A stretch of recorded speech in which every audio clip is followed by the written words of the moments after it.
Dolan Show on talkRADIO. It's Friday afternoon, so let's have a bit of light relief. Let's talk showbiz and let's talk TV. I'm delighted to say Josh Rom is with me in the studio, talkRADIO's entertainment correspondent. And Josh, we're still in lockdown, therefore we're addicted to our streaming services, whether it's Netflix, Amazon Prime, and a fantastic new series lands on Netflix, The Dig. Well, it's not a series, it's a film. Oh, is it? So it's a film. But I mean, okay. the thing is, I guess when it comes to Netflix, you just, because you're viewing it on your TV, you just kind of assume, oh, it's a TV series. But the thing is, I think Netflix, especially within the last 2 years in particular, and especially within 2020, they brought out films like Enola Holmes, Eurovision Song Contest with Will Ferrell. They've had a couple of big Oscar nominees as well. Think Marriage Story, think The Irishman with Robert De Niro. So they've really been expanding on their film content. And what they have proved with their latest release, The Dig, which we're about to talk about, is yes, Netflix can and are really not afraid to do an intellectual period drama. Oh, I see. And of course, it's got a fantastic cast. Ralph Fiennes and Carey Mulligan. Yeah, Ralph Fiennes. He stars as an amateur archaeologist called Basil Brown. Funny, really English sort of name, Basil Brown. And this is a slightly different character from Ralph Fiennes. Ralph Fiennes, I think, is known as his very well-spoken characters like Mr. Gustav from Grand Budapest Hotel. Yes. And listen, say what you like about Lord Voldemort in Harry Potter, I still think that character is very well spoken. This is a bit kind of core blimey, a bit rough around the edges. Carrie Mulligan, this is a very mature role from Carrie Mulligan. And it's going to be a great year from her. She's been receiving a lot of Oscar buzz around another role that she's in called Promising Young Woman, where she plays a woman out for revenge in the world. It's a very kind of Time's Up, Me Too sort of piece, that's been receiving a lot of Oscar buzz. So combined with this release, The Dig, this is a good year for Carey Mulligan. She's had a good pandemic. When does The Dig drop, as they say, on Netflix? The Dig drops on Netflix today. It's available to view right now. If you want to look on Netflix, you want to see The Dig on Netflix, watch it right now. And I will say this, it's got great reviews. The Times gave it 5 stars. Mail Online gave it 5 stars. Have I paid attention to The Guardian's review of it? No, I have not. But if they don't give it a good review, well, that's just yet another thing that The Guardian's done wrong. You'll have to do a Mike Graham and tear it up. I will tear it up. Live on air. I've already done a Meghan Markle impression, so there's the Mike Graham bingo. One more thing to tick off the list. You can do what you like. I would never chop anything up on this show. No, definitely not. Let's take a look at some fantastic interview footage with the stars of The Dig on Netflix. I mean, I think what it really embodies is kind of the spirit of the nation at that time. You know, I think what is Edith really represents is the sort of feeling among everybody was that this sort of quiet courage, you know, and that, you know, it was, people were just so practiced in a way at being stoic and being, you know, sort of knuckling down. And you know, this was a generation of people, a lot of whom had already lived through a world war, and they were seeing another one coming.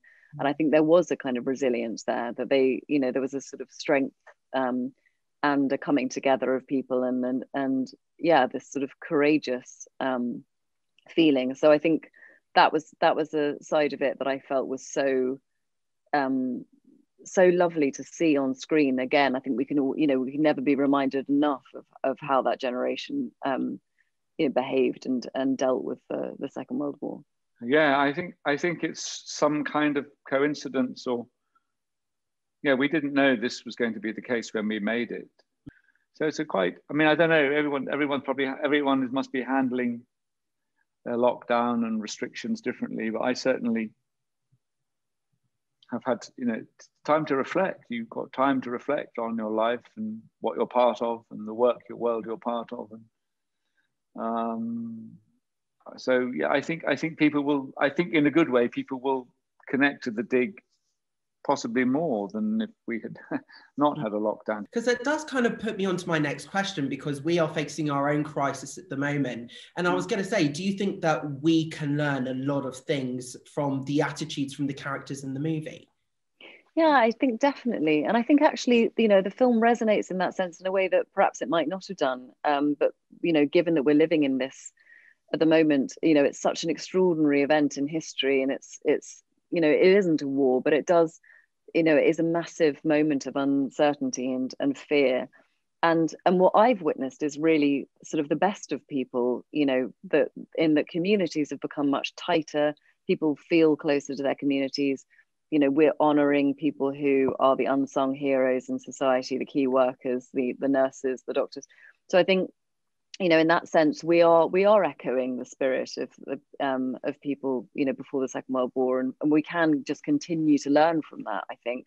But the more we emulate that kind of empathy and coming together, I think the better we can be. I think there's just so much to learn from that generation. And just very quickly, finally, this film is called The Dig. Have you actually ever had to dig yourself out of a sticky situation on set? Oh my gosh. What, physically, you mean? Physically, literally, metaphorically, has there ever been like one that's come to mind? That's a good question. I thought you were going to ask me if I'd ever dug up any treasure. I can't think of a sticky situation. I mean, I've talked myself out of sticky situations before in life, but no, I don't think I have. Work-wise, I haven't, but I have genuinely tried to dig for treasure and bought a metal detector about 8 years ago, inspired by the detectorists, and sort of trawled around the field outside my house trying to find something. I came up with nothing, but it was very fun. I've still got the metal detector, actually. I was spring cleaning the other day and I found it, and I thought, I might go and give that another whirl. Might just use that. What else is there to do? What else? There's nothing else to do. I'm going to go to a beach. You'll find me on the beach with my metal detector. Like Carey Mulligan, just going. Come on, something. That a new film, 100% a new film. There you go. Let's do it. Oh my gosh, yeah. I can't tell you what, but I was about to be part of a film, and I suddenly had second thoughts, and I thought, I've got to get out of this one. The way that this I remember, I hadn't started filming, but I can't tell you, but it was a film where I thought, yikes, this isn't going to be right for me. I've got to get out. I've definitely been on films where I thought, this isn't that great. I'm going to really have a go at it, but I know it's not going to be that great.